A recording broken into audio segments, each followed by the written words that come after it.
लिखो। अगर हम एक रिवीजन करते हैं चैप्टर 2 की, चैप्टर 2 में हमने किया क्या क्या है। This was introduction to linear polynomials. तो सबसे पहले हमने स्टडी किया दैट विच टर्म्स, हमने स्टडी किया विच टर्म्स पॉलिनोमियल्स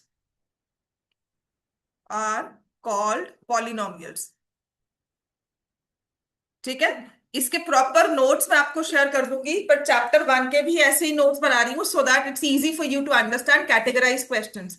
उन्हें बार बार पढ़ो। आपके लिए रिवीजन के लिए ना लिमिटेड मटेरियल है आपके पास। आपकी एनसीईआरटी वही बार बार करना है। What you need is NCERT को, मतलब आपने 10 बारी तो सॉल्व करना है ईच एंड एवरी क्वेश्चन। चाहे आपको लग रहा है आपने कर लिया है, उसके बाद घर जाओ, यहां पर लगे बहुत इजी क्वेश्चंस हैं, उसके बाद घर जाओ सेम क्वेश्चंस रिवाइज करो, कुछ और नहीं है चेंजेस।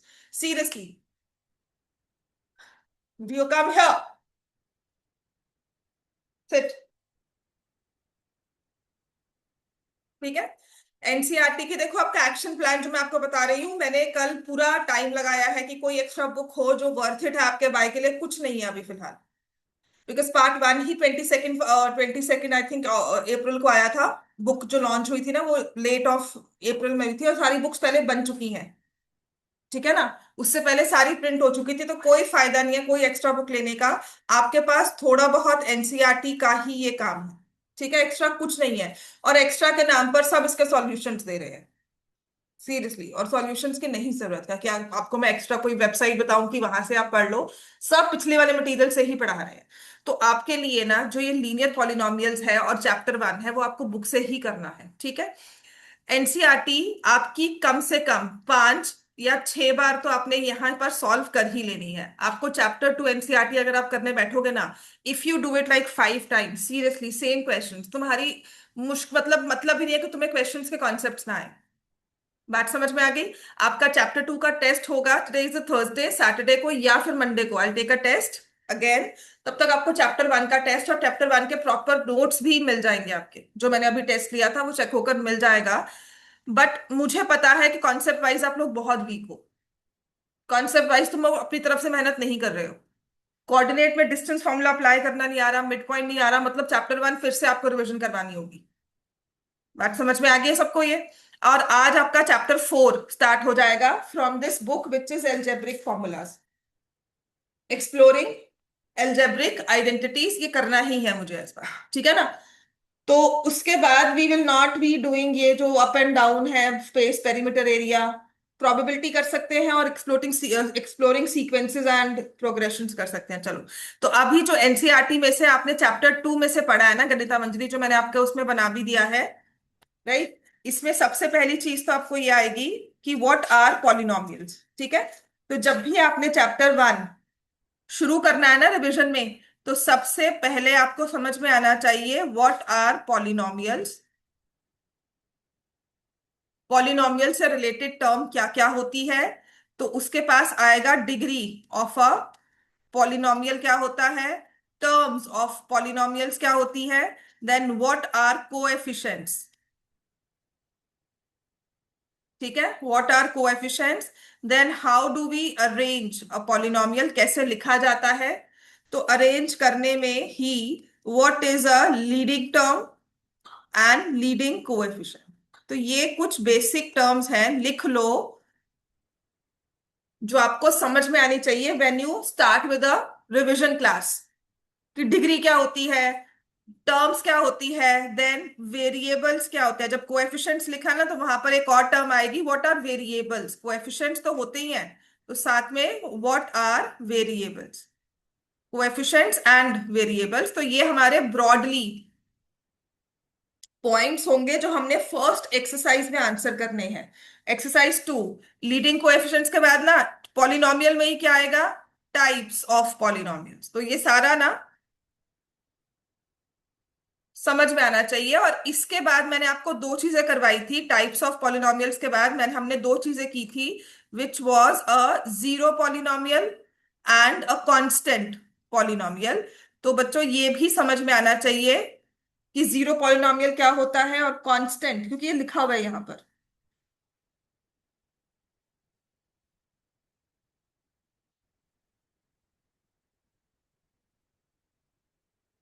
समझ में आ गया?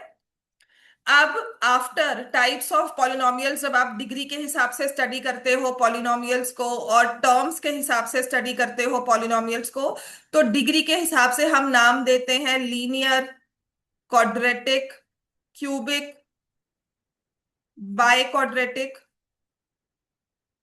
ठीक है? और फिर उसके बाद डिग्री का नंबर लिख देते हैं, सो ऑन, ऐसे हमारे पास आता है। और हमें स्टडी करना होगा सिर्फ लीनियर पॉलिनोमियल्स को।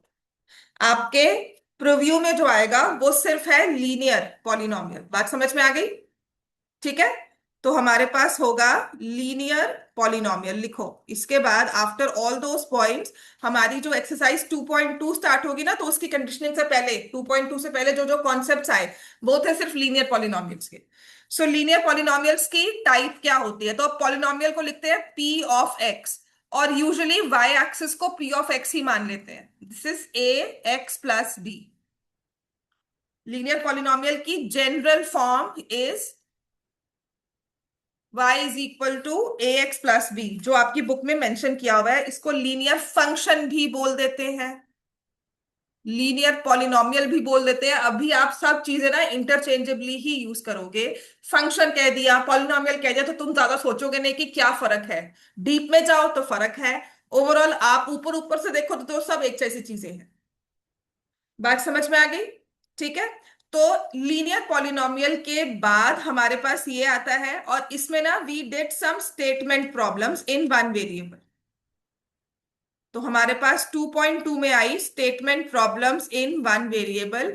Now I don't know about the latest class 8 की एनसीईआरटी जो आप लोग पढ़कर आए हो।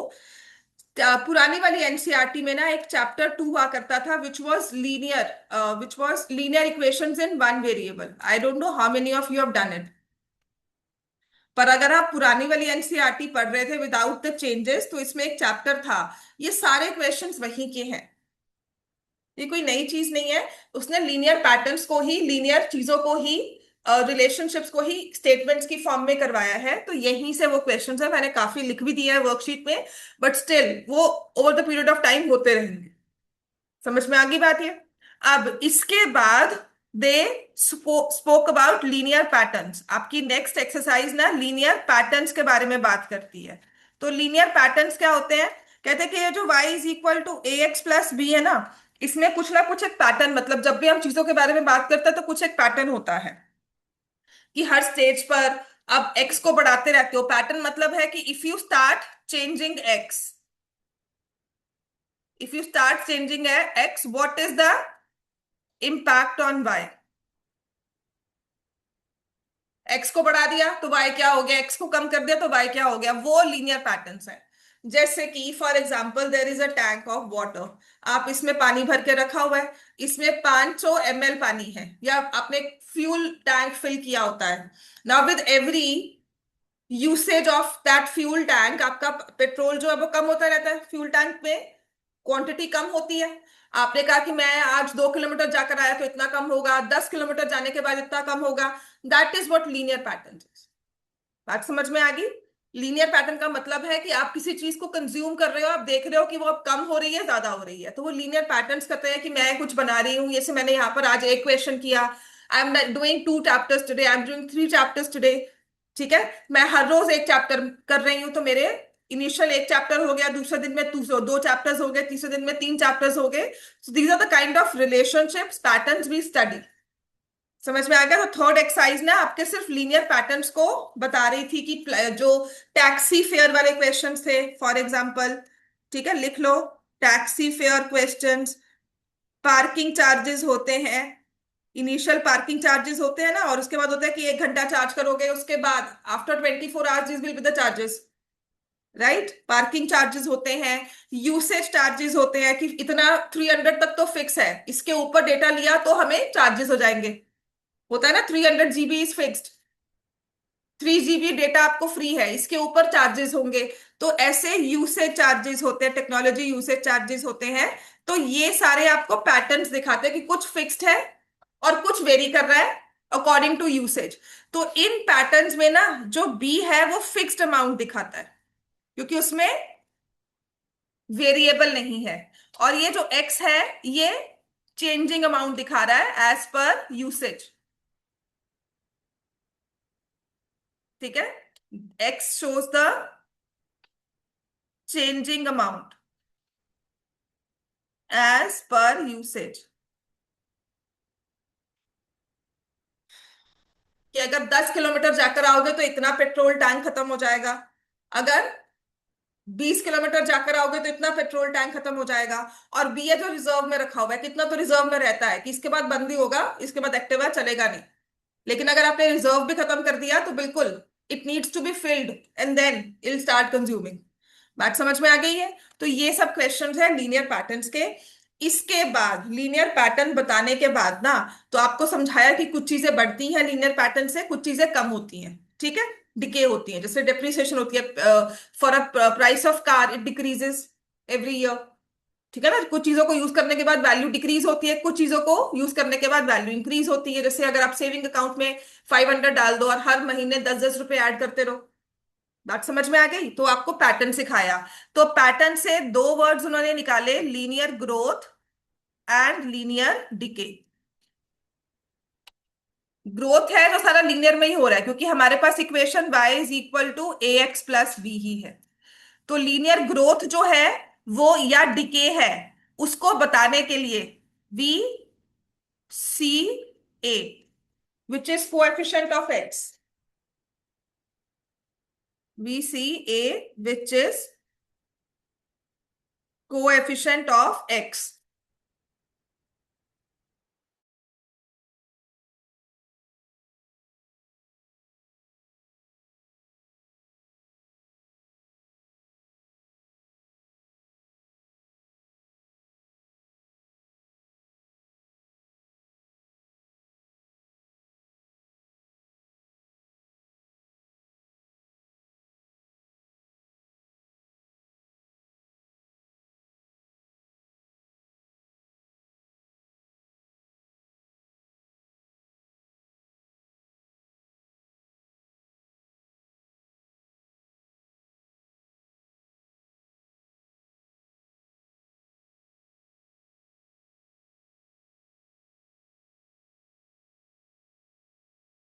और लीनियर डिके देखने के लिए हम ए को स्टडी करते हैं which is coefficient of x. अच्छा, ये ग्रोथ कब होती है? कहते हैं जब ए पॉजिटिव हो। और डिके कब होता है? जब ए नेगेटिव हो, -2 -3। अब इसमें भी डिस्टिंक्शंस कर दी। ग्रोथ का मतलब स्टीप ग्रोथ, एकदम से जंप मारी ऊपर। जैसे हम लोग अगर आप बंजी जंपिंग करते हो तो एकदम से ऊपर जंप कर रहे हो, स्टीप राइज जो होता है। या ऊपर से ये छलांग मारी तो नीचे बिल्कुल हमने जंप किया, स्टीप फॉल होता है, ठीक है ना। तो वो कब होगा? If A is more than 1 तो it is a steep growth. लेकिन जब ए पॉजिटिव है लेकिन 0 और 1 के बाद है, 1 के बीच में है, तो लेस स्टीप होगा। ठीक है, तो इसको हमने एक्स एक्सिस पर कैसे दिखाया, या हमने अपने ग्राफ में कैसे दिखाया? ये वाई एक्सिस, ये एक्स एक्सिस, ठीक है ना। तो स्टीप ग्रोथ का मतलब है लाइन ऐसे जा रही है, दिस इज स्टीप ग्रोथ। और लेस स्टीप ग्रोथ क्या होगी? देखो इसके कंपैरिजन में वो ऐसे रहा, आराम से लाइन जा रही है इस तरह से। So this is less, this is more, है ना। स्टीप ये होगा जितना इंक्लाइन ज्यादा होता है, 90 के पास जितना होने की कोशिश करेगा उतना स्टीप है। कोई भी स्विंग डेंजरस कब होती है? जब उसमें स्टीप राइज है, स्टीप फॉल है ना। रोलर कोस्टर में अगर आप ऊंचाई से एकदम से नीचे आ रहे हो then it be scary, but अगर वो आराम आराम से आपको लेके आ रहा है देन यू विल से कि नहीं नहीं बच्चों वाला है ना। So this is what swings जो होती है पार्क में ऐसी बनती है। अगर थोड़ा सा वो छोटे बच्चों के लिए होगा, 3 इयर्स के लिए होगा, तो दिल be a less inclined slope. For elders it will be a more inclined slope. बात समझ में आ गई? तो ये है हमारा लीनियर ग्रोथ की बात करते हैं। लीनियर डिके में भी वही करेंगे, ए नेगेटिव है तो लीनियर डिके मतलब चीज गिर रही है ऐसे।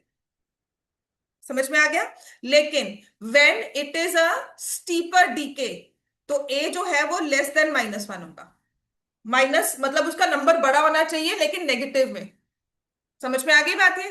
तो वो इस तरह से होगा। लेकिन अगर मैं लेस स्टीप में जा रही हूं, दैट मीन्स बिटवीन -1 एंड ए 0, तो वो कुछ इस तरह से गिरेगा तब भी, लेकिन वो कुछ इस तरह से कम होगा। लेस इंक्लाइन दिखाना है उसको। बात समझ में आ गई?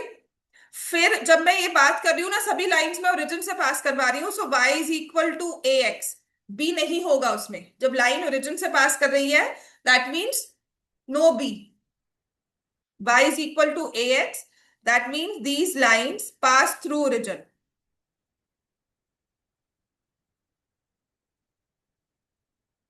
ठीक है. और अब देखो, अब ये थोड़ी सी हमारी जो बड़ी सी बातें यहाँ पर है कि जब हम लाइंस की बात करते हैं, स्ट्रेट लाइंस वो क्या होती हैं? They are graph of linear polynomials.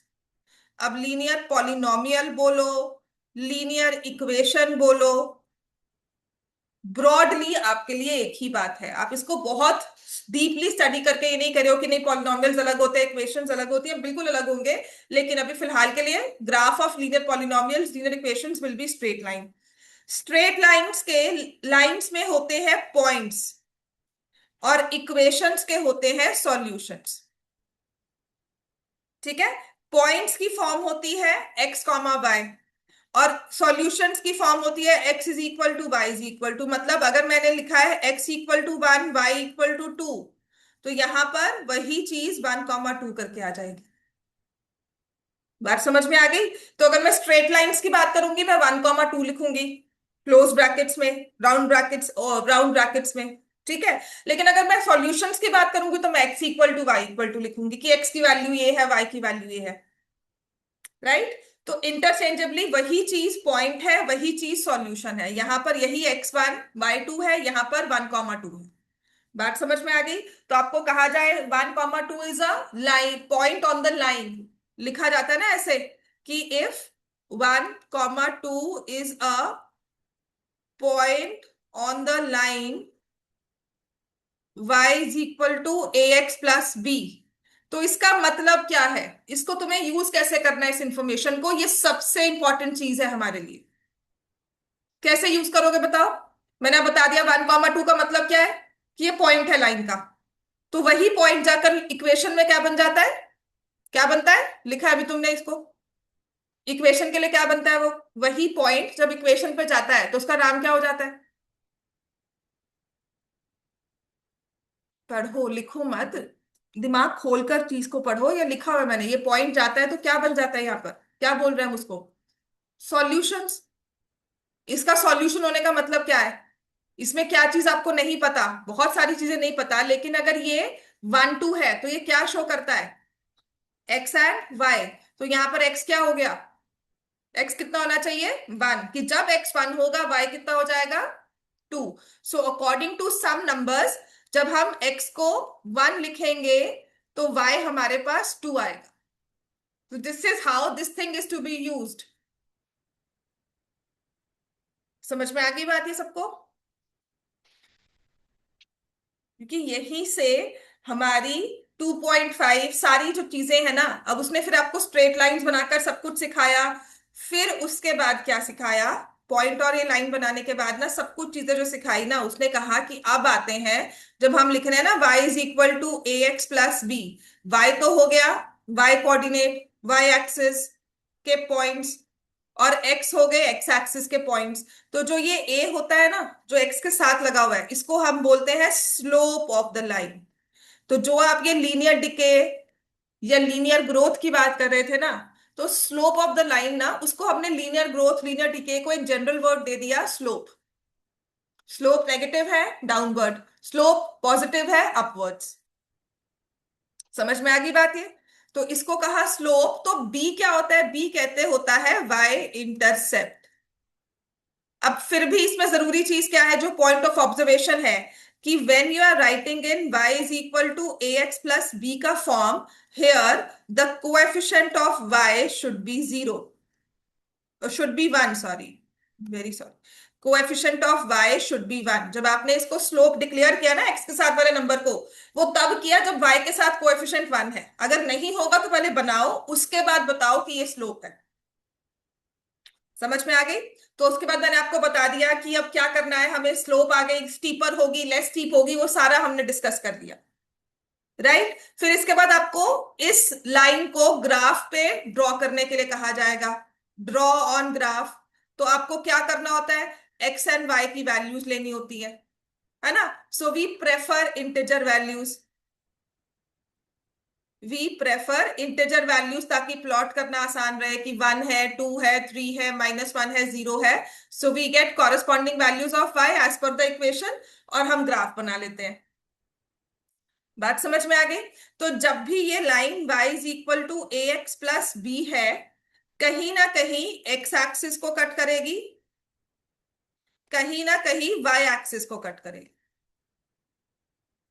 बात समझ में आ गई? कहीं ना कहीं एक्स एक्सिस को कट करती है, कहीं ना कहीं वाई एक्सिस को कट करती है। जहां एक्स एक्सिस को कट करती है मतलब कुछ इस तरह से, तो ये जो चीज बोली जाती है इसको हम बोलते हैं एक्स इंटरसेप्ट। समझ में आ गया? तो x intercept tells us about the direction also, कि लाइन ने कहाँ कट किया, इस तरह से कट किया है ये, तो मैं इनकी बात कर रही हूं। ये चीज अगर मैं यहां पर ए लिख दूं, ओ लिख दूं, बी लिख दूं, तो O A and O B lengthwise are X intercept. बात समझ में आ गई?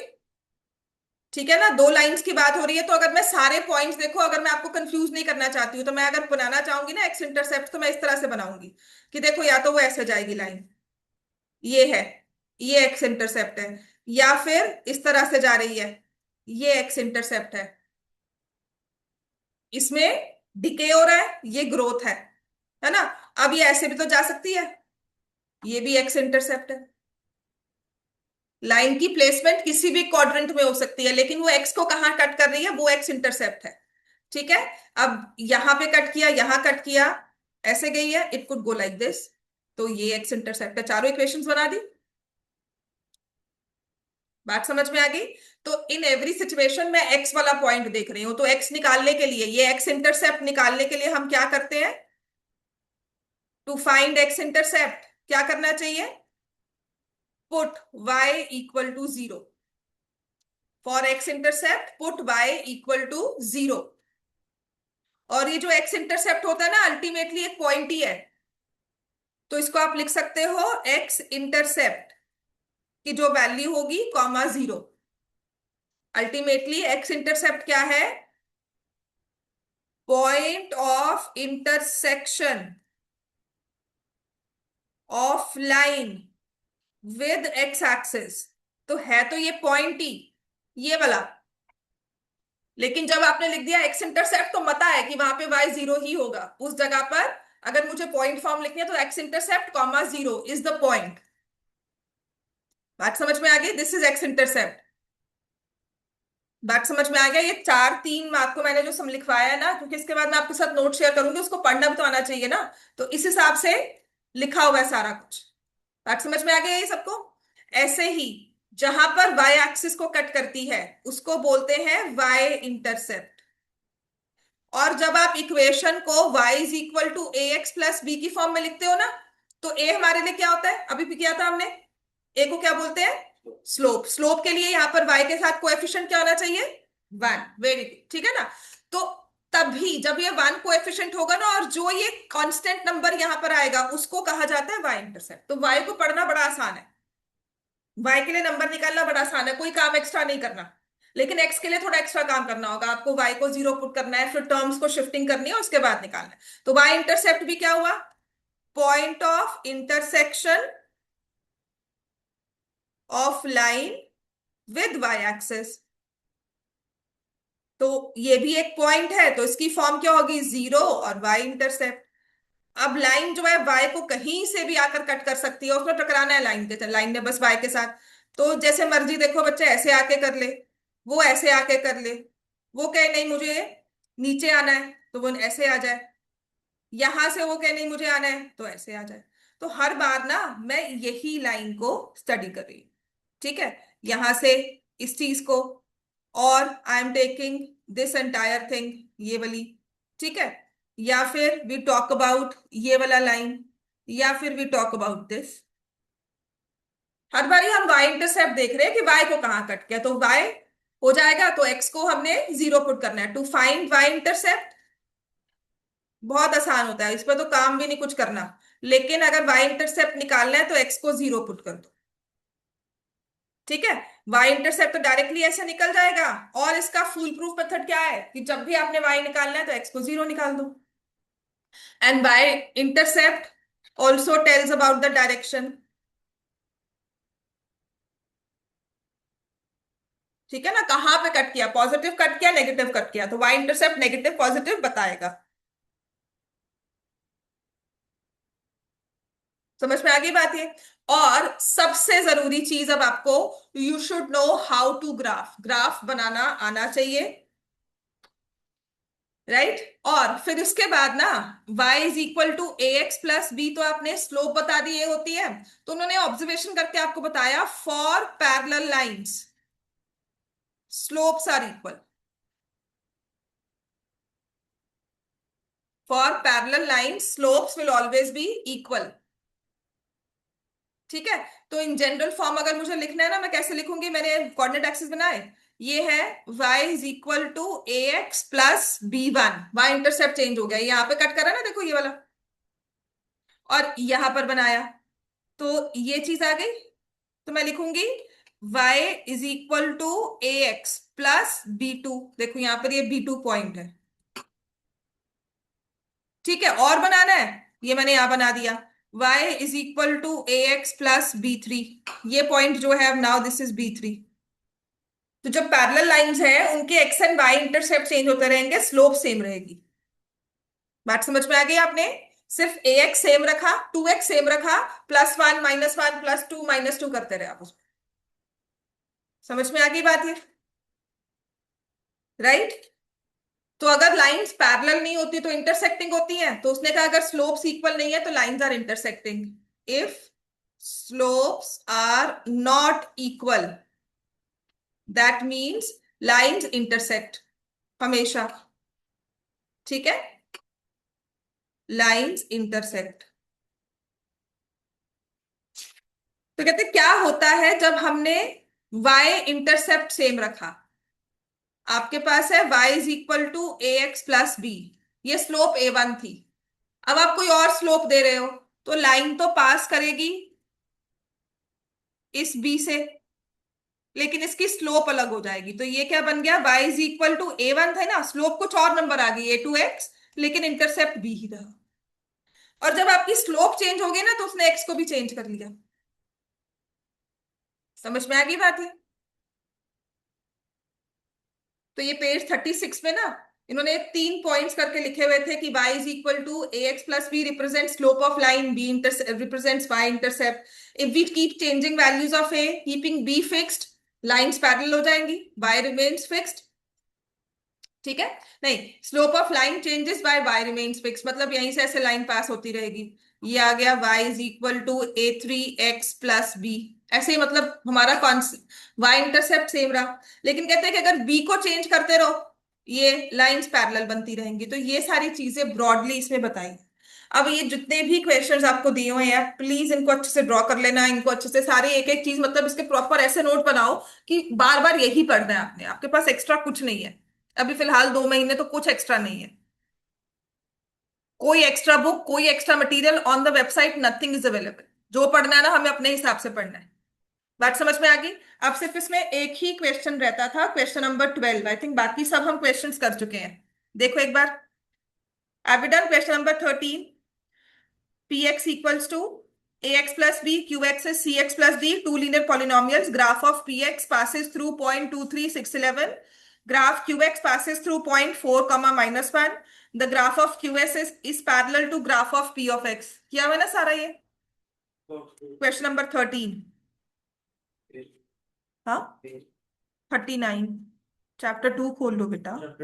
हाँ, लीनियर पॉलिनोमियल्स चैप्टर 2 ही है, और कौन सा है, कितने चैप्टर्स कर लिए हमने इसमें से? चैप्टर 4 स्टार्ट करवाया है तुम्हें फिर?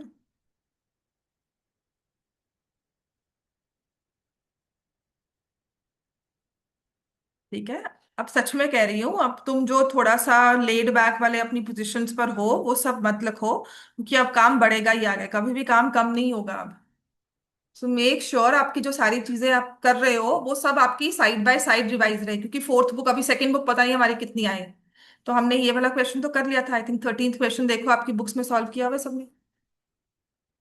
ठीक है। ये बहुत जरूरी चीजें हैं, आपके कॉन्सेप्ट्स क्लियर होने चाहिए। मैंने क्वेश्चंस कल थोड़े बहुत आए स्टार्टेड, मैंने कुछ एआई वगैरह देखा तो उसमें जो क्वेश्चंस किसी ने किसी से उठाकर लेकर आए थे ना, तो वहां पर बहुत ही कॉन्सेप्चुअल क्वेश्चंस थे। सीरियसली वो एमसीक्यू थे, कॉन्सेप्चुअल थे, मैंने उठाकर लिख तो लिए थोड़े बहुत उसमें से, विच आई रियली वांटेड। मैं आपको वो लिंक भी दे दूंगी जिससे आप स्टडी कर सकते हो। बट थिंग इज, कब तुम्हारे कॉन्सेप्ट मैं आंसर कर पा रही हूँ क्योंकि कॉन्सेप्ट स्ट्रांग है, समझ में आ रहा है, सब कुछ पढ़ा हुआ है। आप अभी स्टार्ट कर रहे हो। ठीक है। तो क्वेश्चन नंबर 13 में ये कर लिया था हमने, देखो बुक पे, नोटबुक्स में किया हुआ है। 2 3 पॉइंट 6 11 पॉइंट, क्योंकि इसके बाद मैंने आपको एक्स्ट्रा करवाया था जो किसी के पेपर में आया था, बीसीएम के पेपर में मैंने वो एक्स्ट्रा क्वेश्चन भी करवा दिया था कल आपको। लिखा ही नहीं हुआ 13th क्वेश्चन, देखो कहीं नहीं, किसी ने नहीं लिखा होगा, कनफ तुमने लिखा होगा, किया होगा मुझे पता है ना। हाँ चलो 14th करते हैं। What do all linear functions have in common? अब तुम्हें बताओ, ये पूछा जाए तो तुम क्या आंसर करोगे? सभी लीनियर फंक्शंस जिसकी फॉर्म है ए एक्स प्लस ए। लीनियर फंक्शन की देखो फॉर्म क्या है, एफ ऑफ एक्स लिख दिया ना, तुम्हारे लिए वाई और एफ ऑफ एक्स एक ही चीज है। ठीक है। ए एक्स प्लस ए। तो ये बात समझ लो कि जो ये वाई एक्सिस है इसको एफ ऑफ एक्स भी बोलते हैं और ये वाई भी होता है, बिकॉज दिस इज आउटपुट। ठीक है।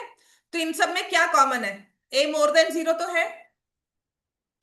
What do all linear functions of the form y is equal to A x plus a have in common? क्या लग रहा है आपको कि अगर मैं इस तरह से कुछ ए को नंबर देती हूँ 2, तो क्या हो जाएगा ये, if I give a as number 2, क्या लिखोगे बच्चों बोलो? क्या हो जाएगा? y is equal to 2x plus 2। अच्छा मैंने 3 लिखा तो क्या लिखोगे? y is equal to 3x plus 2, 3x plus 3। अगर मैंने -1 लिखा तो y is equal to -x, -1x -1। तो सब में क्या कॉमन है? सभी ऐसी चीजों में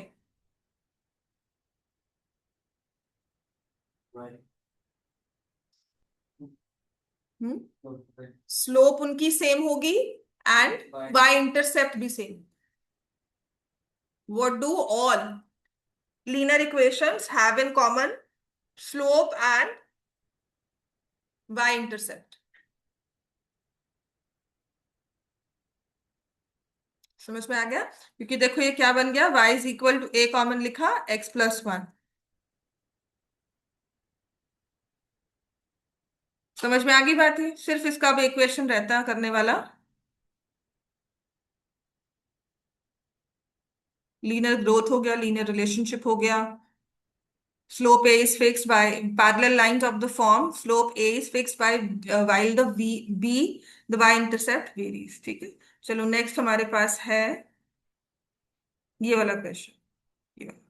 Look at the first 3 stages of growing pattern of hexagons made using matchsticks. A new hexagon gets added at every stage which shares a side with the last hexagon of the previous stage. तो यहाँ देख पा रहे हो, यहाँ पे एक hexagon draw किया है और कितनी मैचस्टिक्स है? 1 2 3 4 5 6, 6 साइड्स है, 6 मैचस्टिक्स। तो ये तो हमारा ओरिजिनल वाला था, 6 के साथ बना हुआ। हमने एक न्यू ऐड किया, ये वाला, ये तो फर्स्ट था हमारा। जब सेकंड बनाया ना तो इसके साथ एक साइड कॉमन रखी, so we required only 5 matchsticks थी, डब्बे में से 5 और निकाली मैच स्टिक्स। तो इसके पास 6 मैच स्टिक्स थी, इसके पास 11 मैच स्टिक्स हो गई। बात समझ में आ गई? अब स्टेज 3 में कितने हेक्सागन हो गए अपने पास? 1 2 एंड 3।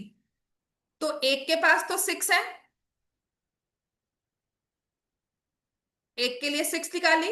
अब 1 2 3 4 5, इसके लिए 5 चाहिए थी और इसके लिए भी कितनी?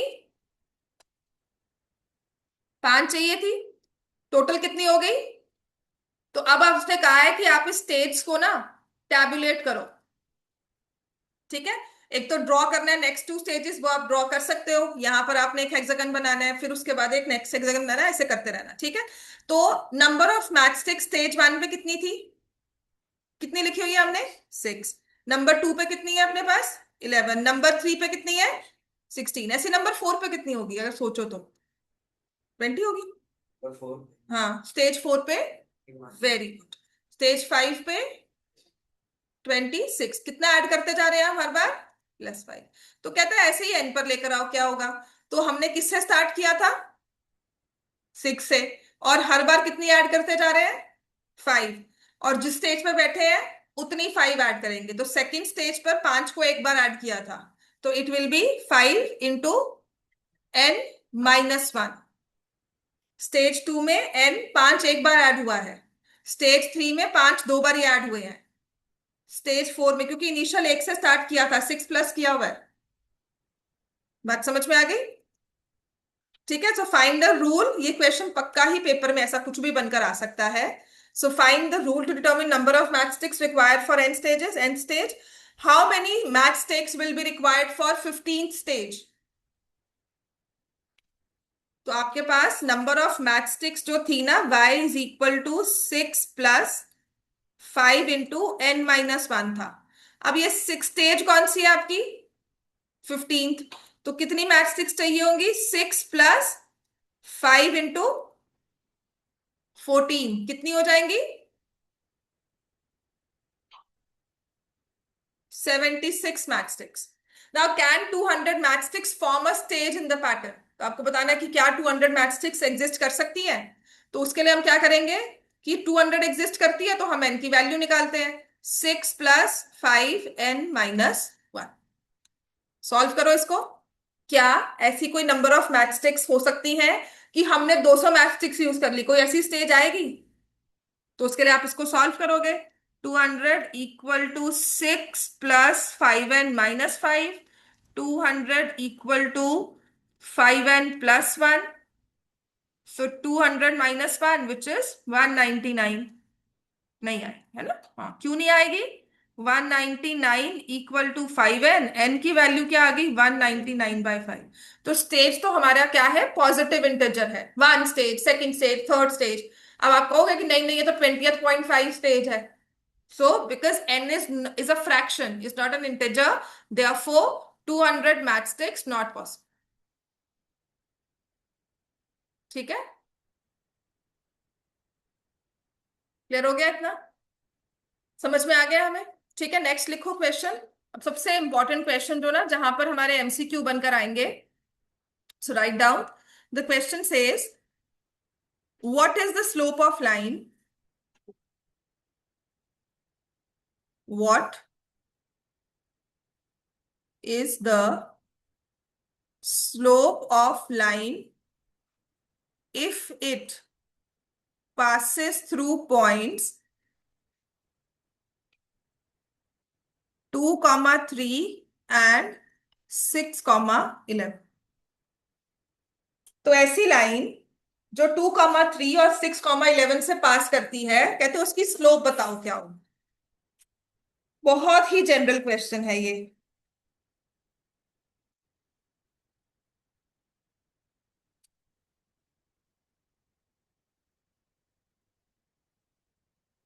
कैसे निकालोगे? अच्छा, लाइन की इक्वेशन क्या होती है?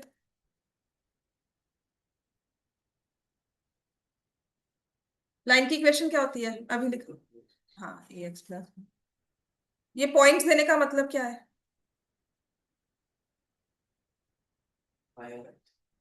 डाल दो। y की वैल्यू क्या होगी इसके हिसाब से? 3। और x की वैल्यू क्या होगी? और इसके हिसाब से y की वैल्यू क्या होगी? और x क्या है? अब क्या करना चाहिए? दोनों में b सेम दिख रहा है। सो 3 - 2a 11 - 6a, दोनों को इक्वेट कर दिया। तो -2a + 6a is 11 - 3। 4a is 8, a की वैल्यू 2 आ गई। तो यहां से तुम्हें पता लग गया y is equal to 2x + b। तो तुमसे सिर्फ स्लोप पूछी हुई है, तो क्या आंसर दोगे? हाँ जी, क्या आंसर होगा? Slope of the line is, A की वैल्यू आ गई ना, तो क्या है स्लोप ऑफ द लाइन? बस दैट्स इट। ऑप्शंस दिए होंगे, वो आपने मार्क कर देना। ठीक है, समझ में आ गई बात सबको ये? राइट। अब हमारे पास मान लो क्वेश्चन है, in the expression f of x is equal to 4x - 7, what happens to f of x when x is increased by 1? x को 1 से बड़ा कर दिया, अभी तो x था ना, x को अगर किसी चीज को 1 से बड़ा करोगे, x है, उसको 1 से बड़ा करना है, तो वो क्या बन जाएगा? x में 1 बढ़ा दिया तो क्या बन गया? x+1 बन गया। तो आपने क्या करना है, f ऑफ x+1 बता देना है अब आपने, क्या हो गया? ठीक है, तो ये आ जाएगा 4x+4 - 7। तो आपको पूछा ना क्या हुआ, तो क्या ये हो गया भाई f of x। When x is increased by 1, now the new f of x becomes, the new function becomes fx - 3। This is the right answer। छोटी सी बात है, बस उसी में मतलब क्वेश्चंस को कंफ्यूजिंग लिखना। ठीक है, नेक्स्ट लिखो। वो for the equation y is equal to 3x+4, what is the product of coefficients of x and y? x and y के कोएफिशिएंट्स का प्रोडक्ट क्या है? तो क्या है भाई x का कोएफिशिएंट यहाँ पे? क्या है? 3। और y का कोएफिशिएंट क्या है? मल्टीप्लाई करोगे क्या आंसर होगा? ठीक है। सो अगर मैंने लिखा है कि एक पॉलिनोमियल मैंने लिखा है p of x is equal to -x+3, what does this negative sign before x indicate? और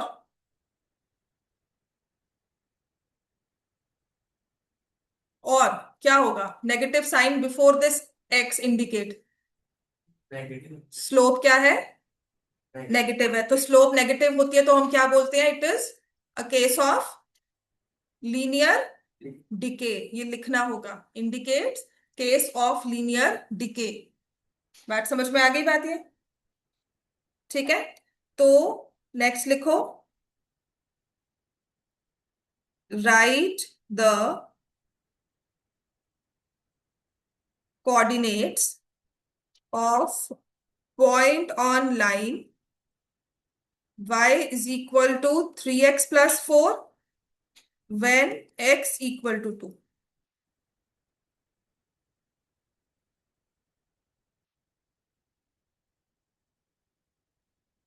मैं जो ये क्वेश्चन दिखा रही हूँ ना, इस तरह के क्वेश्चंस आप एक्सपेक्ट कर सकते हो। अब ये सारे के सारे तो नहीं होंगे, लेकिन कुछ कुछ ऐसा होगा। तो x की वैल्यू 2 है तो कहते y क्या है, कोऑर्डिनेट्स ऑफ पॉइंट क्या है, क्या होगा आंसर?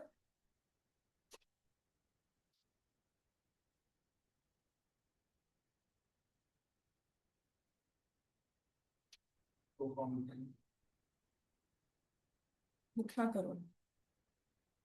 x की वैल्यू 2 का है तो put x as 2 here, y is equal to 3, 3 × 2 + 4, y 10 हो गया। तो जब x 2 है y 10। समझ में आ गया? So if I ask you,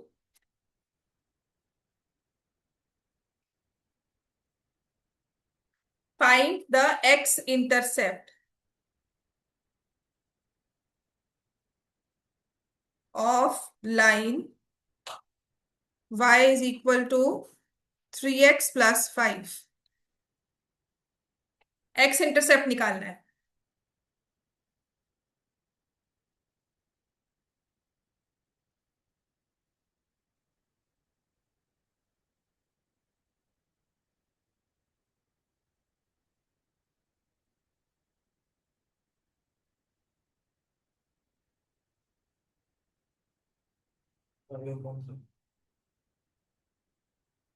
x intercept निकालने के लिए क्या करते हैं? अभी लिखा था, पढ़ा हो क्या लिखा था देखो। To find x intercept always put, हाँ, तो y0 पुट करने के बाद क्या आया?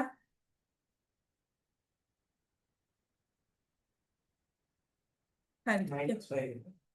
तो x intercept will be, what will be x intercept? तो जब आपने इसमें पुट किया तो -5/3 आता है। और अगर कहा जाए ना राइट एक्स इंटरसेप्ट इन पॉइंट फॉर्म, तो क्या होगा? -5/3, 0 पॉइंट फॉर्म, मतलब कि उसको point as a coordinate of point लिखना है। पॉइंट्स डेसिमल फॉर्म नहीं कहा होगा। डेसिमल फॉर्म होती है, पॉइंट फॉर्म होती है जब आप उसको कोऑर्डिनेट एक्सिस पे एज अ पॉइंट लिख रहे हो। सो राइट द कोऑर्डिनेट्स लिखा हो। पॉइंट फॉर्म इज आपने -5/3, 0 लिखा। नेक्स्ट लिखो। So what is the equation of line? Equation of line with slope of -3 and y intercept 4।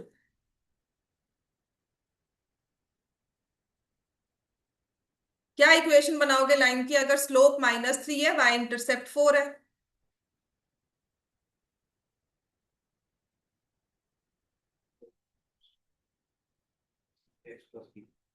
4 equals to,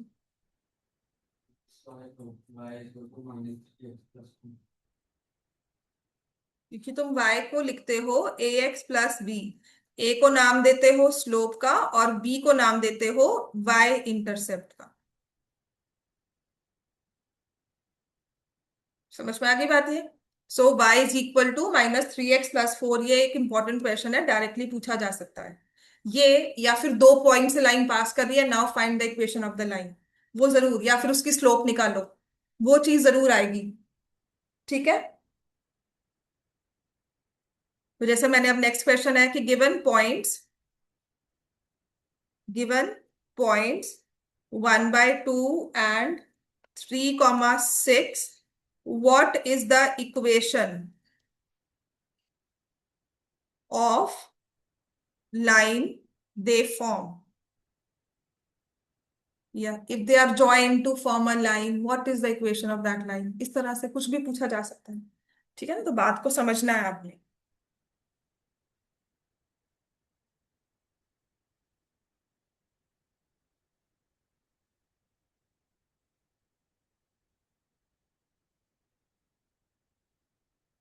हाँ जी, क्या करोगे?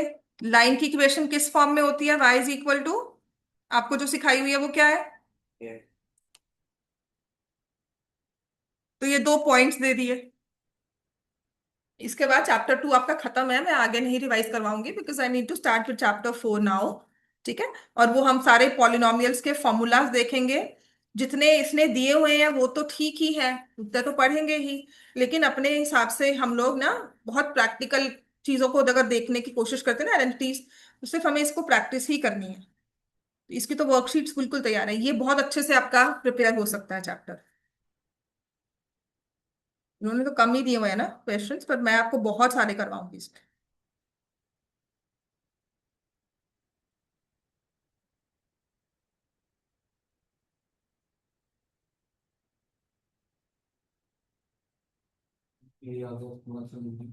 बी भी निकाल लो ना।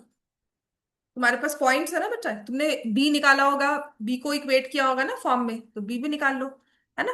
तो ये हमारे पास y की value 2i which is a + b, y की वैल्यू 6i, 3a + b। है ना?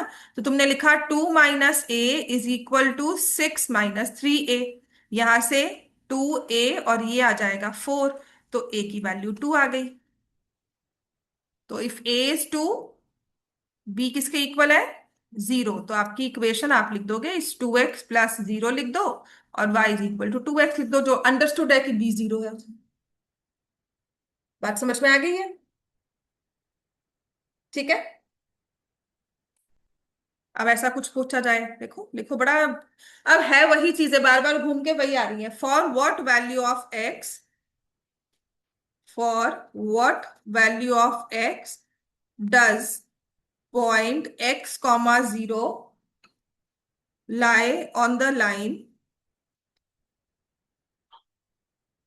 y is equal to 4x - 8। What value of x?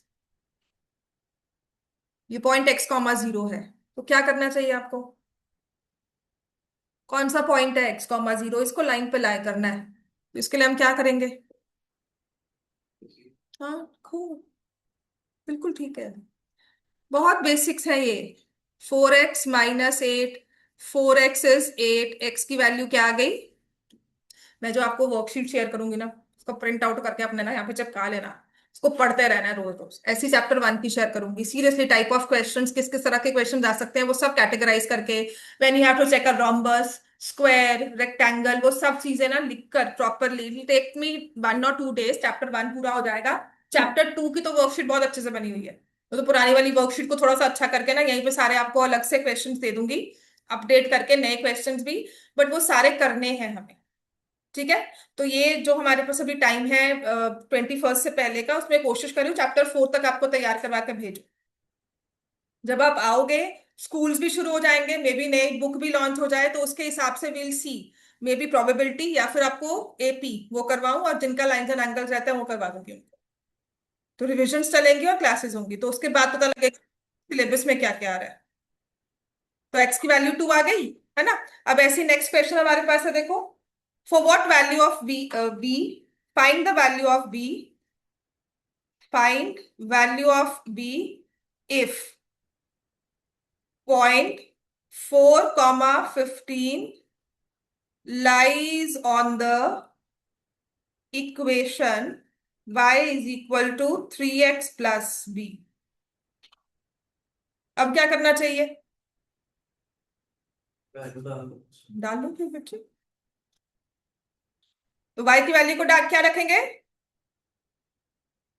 15, और x की वैल्यू को क्या रखेंगे? 4, और सॉल्व कर लोगे, b इज इक्वल टू 3।